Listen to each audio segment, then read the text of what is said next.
Good day, everyone. I am First Errol Robles. And I am Chenaniah Yutan. This is our Java project, the LMS or Library Management System. This LMS is designed to assist librarians in efficiently managing library operation, including tracking borrowers and returns and managing the library book inventory. This application offers functionalities such as adding, viewing, deleting, and editing book records. Let's start with the sign up and the login panel. This is the sign up and the login panel. This is where the user will input their account in order for them to log in to the library management system application. This is where our application asks the user if they have an account. As you can see in the video, the user is inputting their email and the password for them to log into our library management system, but their data has not been found in our database, so they need to create an account, and in order for them to create an account, they need to click the sign up button located at the lower part of the application. This is the sign up panel, and you're going to need to input your first name, last name, email, and password. After you're done inputting all of that data, you're going to click the continue button in order for you to create an account. After you click the continue button, all of your data will be directly stored in our database. Now that we've successfully created an account, let us dive into the library management system. In our code, we have the login function. This function will determine if you are a user or an admin. If you are an admin, you will go to the admin panel. On the other hand, if you are a user, you will go directly to the LMS user or the user panel. First, let us focus on the user panel. This is what it looks like when you log in as a user. This is the user panel, and as you can see, there are different options like the dashboards, books, issue books, and the logout button. For the user panel, let us check the LMS user file. Here is the design of our user panel, and this is what our code looks like. As you can see, we have the LMS user function, and under that LMS user function, there is the setForm function. The setForm function is for changing panels. When you click the dashboard, view books, or the issue books, it will go directly to that panel. When you click the dashboard, you will be directed to the dashboard panel. When you click the books, you will be directed to the books panel. And when you click the issue books, you will be directed to the issue books panel. That is the function of the setForm. Now let's take a look at the menu panel. This is the design for the menu panel. We have different function like for the design, function for the names of the menu, and function for the buttons that can be selected to be directed to the different panels.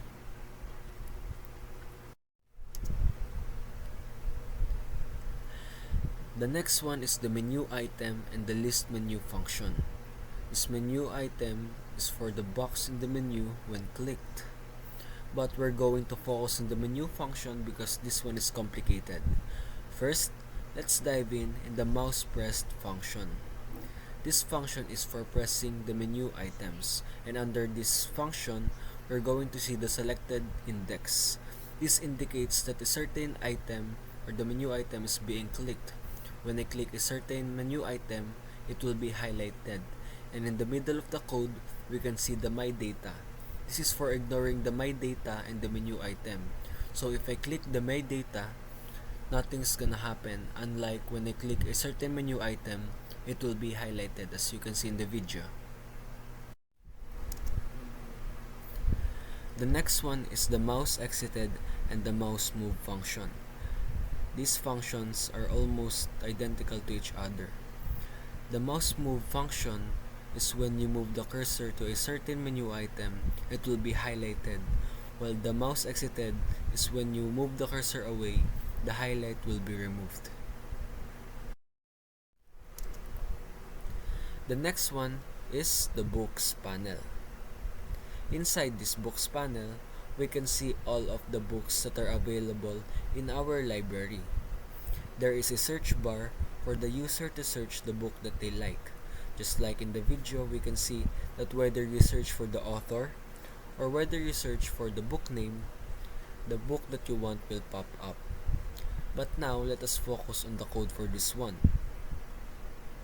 As you can see at the first part of the code, you can see the function add custom listeners.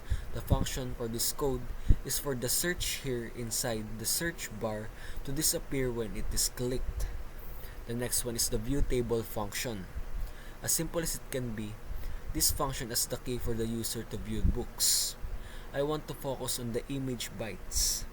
This code renders the image size to the fixed size for the user to see in the table. Next is the image renderer. This alters the table size based on the fixed size of the picture or the image.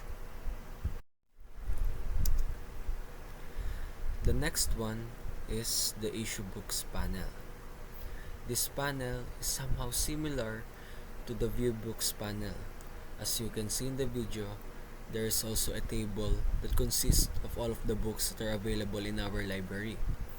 There is also a search bar wherein the user can search for the books that they like.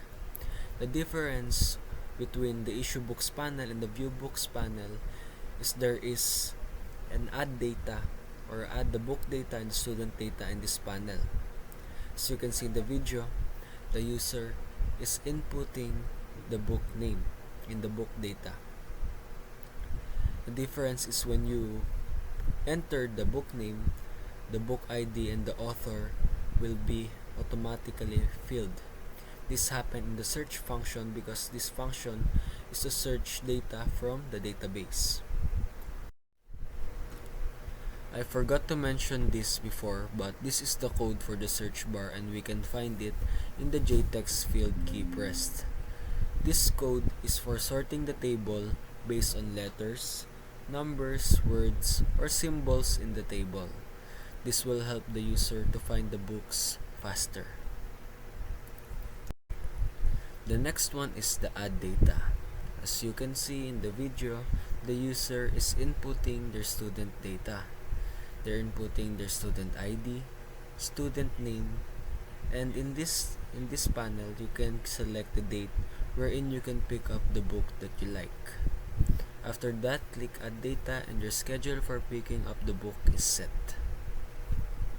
Lastly, the logout button. The logout button is simply directing you into the sign up panel. That is all for my part. Here is Errol for the admin panel.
Thank you so much, Ken. Let the fun part begin. Okay, first of all, these admin panels have so many functions that even I get confused sometimes, but bear with me. Let's start with the dashboard. Ken actually forgot to explain this, but when we look at the design, we have a border layout. This layout or panel is the only thing that switches when we click on the menu. Here on the dashboard, we can see tables, panels, other tables, a table, panels with the number of returned books and borrowed books for the current month, and also a search bar. Let's take a look at the code for the panels. With the number of books, this is also same as the view table, but a modified version. I want to focus on the logic behind the counting number of the books within the month. Actually, it is the SQL code where you can see the per month classes. Next to this is the modified version of the date, because normally the date in the SQL is in year, month, and day. But we modified it to month, day, and year. The logic behind the counting is where only the current date is counted within the table. You can see here after that. And then let's get back to the dashboard. The table here on this dashboard includes both book returns and book borrows. This happened because of the union command, and you will notice that it is arranged in date descending order because of the DESC keyword. Sorry. You must wondering why our table is different from the JSwing table.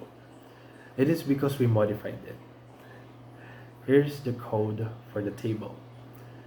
The first get renderer is for aligning the header and centering it.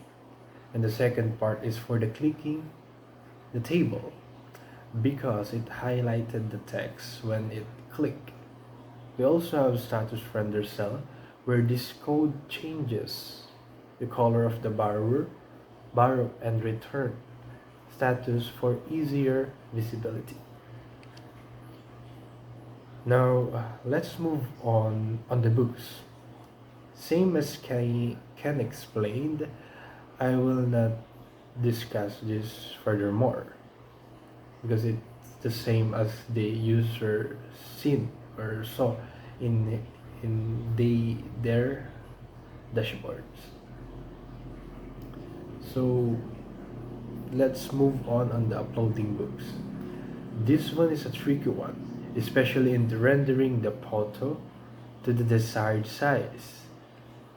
First is the browsing of the data. This code here is for browsing data, and only files with PNG, JPG, or JPEG are accepted. It will get the path and then pass it to the add data function. Next is the path of the picture, together with the name of the book and the author, which will go to the database once the add button is clicked. It also resets the text field. After that, we can see the book in the table. Okay, next is for the borrow books and return books. I will explain both since they have the same function. The only difference in the table, the only difference is the table. The table for borrow books is in the borrow books database, while the return books is in the return books database. We can also see here the panels and a search bar. All of our search bar have the same function. Next is the table. The code for viewing table is just like the view function in the dashboard, but separate each one of them.